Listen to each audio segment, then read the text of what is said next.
Yes, it's time for a relationship conversation right here on the show. Miracle Ihoma is a dynamic speaker, author, clinical psychologist, a life coach, and spiritual shepherd.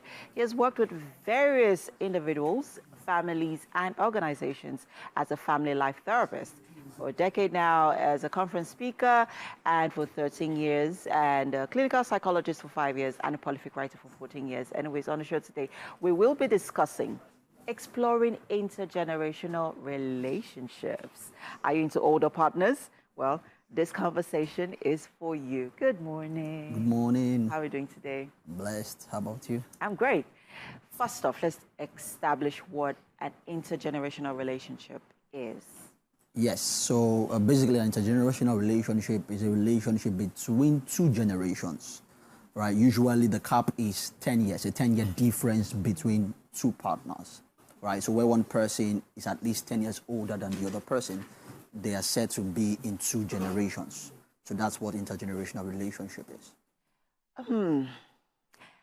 This is somewhat controversial, which also depends on the angle or, the way the perspective which you choose to see it. So first off, it is said, or there's a belief, or there's a certain narrative that ladies who are into older men have daddy issues. Is that true? Well, that would be too generalistic or generic because it might not exactly be true for everybody. Okay. While it might be true for some people, it might not be true for everybody.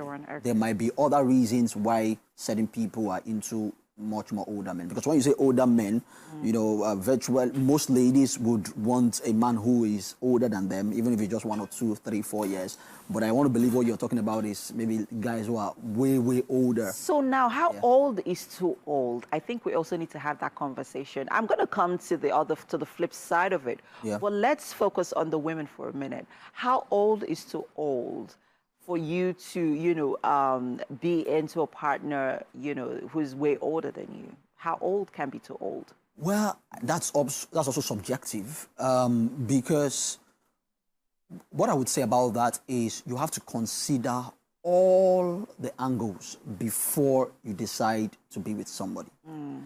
Because you have to, if for instance, you want to get married to somebody or you're with somebody who is, say, 20 years older than you, you want to look at all the angles, like I said. So, for instance, it means that if, for instance, you are 30 right now, the person would be 70 in the next 20 years when you are 50, right? The person would be, when you become 40, the person will be 60.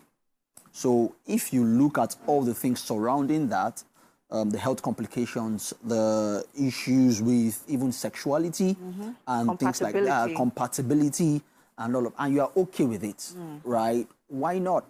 But my issue is, have you considered all of the options? Have you considered all of the advantages and maybe disadvantages of going into such relationship before you go into it? Let's touch on some of those advantages and disadvantages because I know that mode of communication would be a problem, especially can be a problem. Yeah. I'll use my experience as an example, right? My partner is quite a number of years older than I am. And for a couple of years, communication was a problem because I am in a generation where submissiveness is not, it's not a key factor for us, right? Because, we're in a partnership, so we need to speak to each other like equals. So it got to a time in our marriage where I had to realize that, he's going to play different roles, and I have to find a way to, align with that or relate with that. Let's talk about communication because it can be a problem somewhat. How do we bridge that gap in communicating with a partner who's who's many years older than?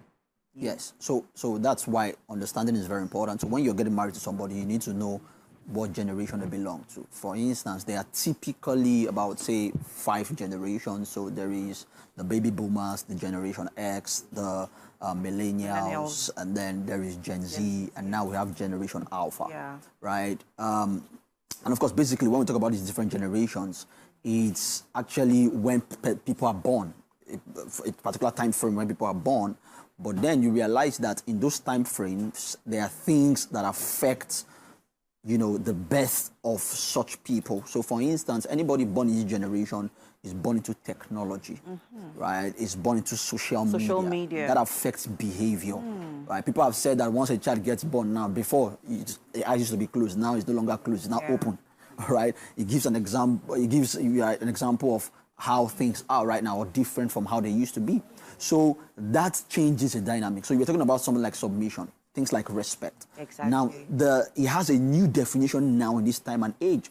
Before now, it was when an older person is talking to you, you can't talk quiet, back, you keep quiet. But because of social media, people have found expression through social media. Yeah. So now they don't see keeping quiet as a sign of respect. Yeah. So if, for instance, your partner is a generation Y, for instance, or a millennial, and is getting married to a Gen Z or a generation Alpha, who is after Gen Z, and then he's talking to the person and maybe expects that the person would wait for him to finish before talking, and then she talks back at him, that can, disrespectful. But when they understand that, okay, this is a different generation, and they might not respond like I used to respond or how we were raised, then it would bring about more understanding in that relationship. So I think that understanding, you know, the different generations helps people to communicate better, cut them some slack, and then look for middle grounds where, okay, this is really what I want, this is what I think about this, and then, you know, incorporate what the other person thinks, and then you can find a middle ground. Now let's talk about men who are into older women, because that also exists, and that is where the controversy usually, you know, stems.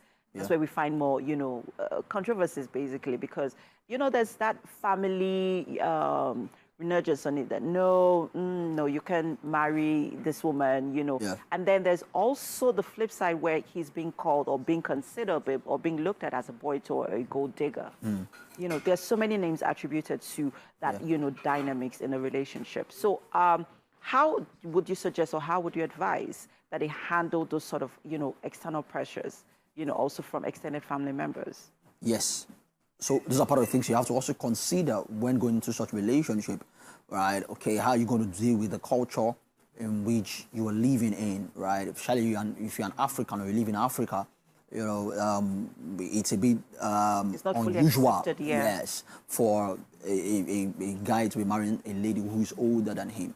So you have to look for ways to manage it, right? That's and you have to also consider it and say, even for guys who are getting married to older women, for instance, you have to also talk about the issue of respect. So how would that play out in your relationship? An African man respecting a woman in a marriage setting? Yeah. So for an African man, he expects the woman to be submissive, right, in some sort of way. And if you're getting married to an older woman, will she be as submissive as you want her to be? So those are conversations you need to have, right, with her. And of course, you as the man, you need to also shield her from the community.